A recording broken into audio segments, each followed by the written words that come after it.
And you can see this in what's actually happening. Demands are made very strongly, and then they're softened with talk about stability. And forces are deployed, then quietly moved out of the most exposed positions. The threats are repeated, but then get wrapped in appeals to diplomacy. It's a weird pattern, it's a mess, it's a farce. The pattern isn't accidental, though, because it shows that decision makers are operating inside limits they simply can't cross.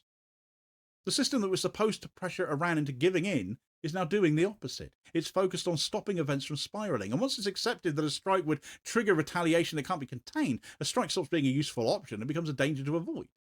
So from that point on, the priority shifts to slowing things down, or spreading responsibility, or managing fallout.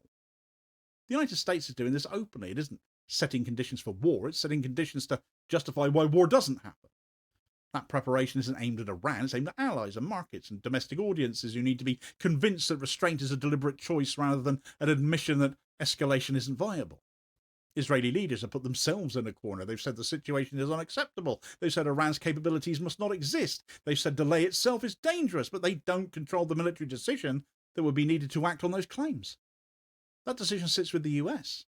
And so Israel is left sounding urgent without having the power to make anything happen at all. Bunch of weaklings that they are. That's why the language starts to look so ridiculous when you take it literally. If a red line is crossed and nothing follows because Iran or Israel is incapable of implementing any kind of red line, then it's not a red line. If a demand is made that cannot be met, it isn't a condition. And if threats lead to talks instead of compliance, then they're not functioning as leverage. They're just performance.